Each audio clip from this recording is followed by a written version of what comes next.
Newly unearthed video has Donald Trump furious as it undermines his push for the Nobel Peace Prize, not to mention his entire foreign policy, such as it is. Welcome to Occupy Democrats. I'm David Reddish. In 2024, Donald Trump used the ongoing war in Ukraine as a cudgel for his campaign. Trump argued that, had he been president, Russia would not have invaded Ukraine in 2022. Trump claims he would have made a deal with Russian President Vladimir Putin to avoid the invasion, though he's never actually said what that deal would entail. Give you one guess as to why. In any case, the war continues with Trump and his succubus senators constantly waffling on sending weapons and aid to Ukraine.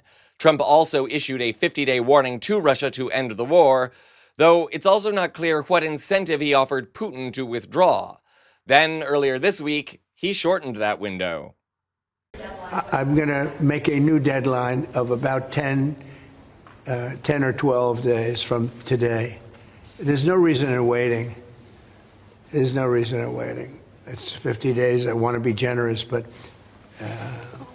we just don't see any progress being made. But there's no reason to wait.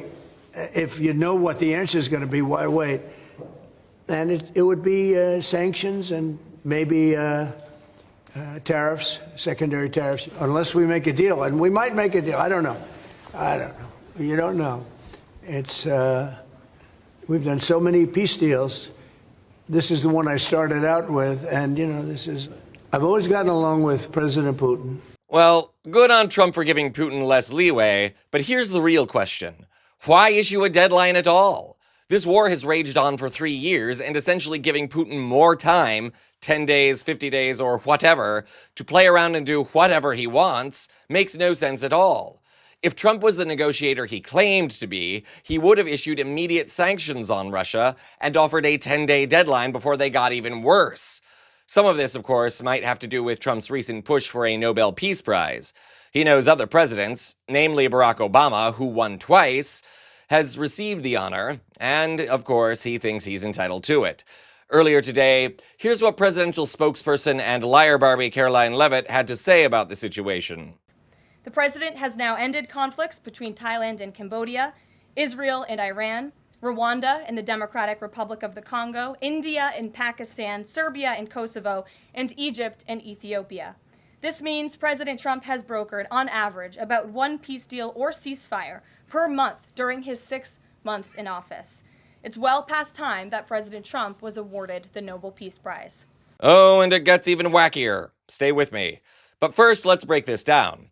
Trump claims he's brokered ceasefires with all these countries, but the fact of the matter is, he's brokered none. Israel and Iran are still openly hostile to one another. India and Pakistan brokered a deal without his involvement. In fact, the only possible ceasefire he did broker, of all those listed, was between Congo and Rwanda. But here's the catch about that. They were never actually at war. They engaged in a proxy war, which is different. Essentially, they were bankrolling groups hostile to one another to attack back and forth.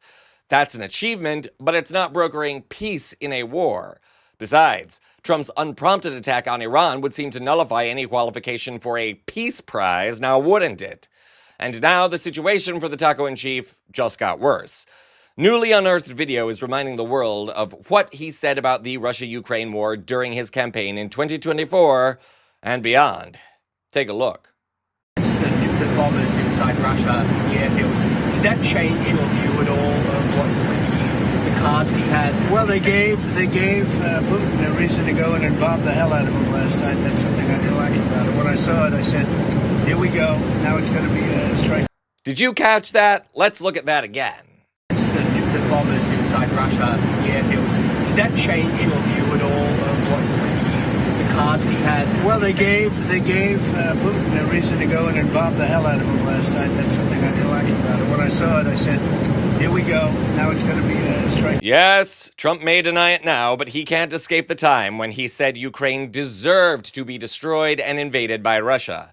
Not that he's ever said why, apart from implying that Putin should get whatever he wants, whenever he wants it. Remember, Trump loves an autocrat, especially one that may have blackmail information about things Trump did while in Russia when surrounded by sex workers, like a certain golden shower video.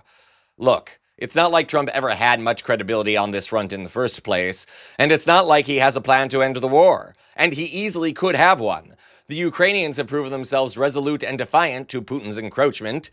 If Trump brokered negotiations between Ukraine and NATO, for example, that would give the country the leverage it needs against Putin. The son of a bitch is terrified of Ukraine joining NATO, which is why he invaded in the first place.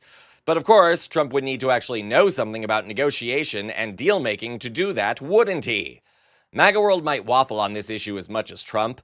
Their amnesiac memory might let them forget how often and dramatically he changes a stance. But the video doesn't lie. And just like the Epstein scandal, Trump's history is beginning to haunt him. Tick-tock, Taco. The cards are beginning to fall. This is Occupy Democrats.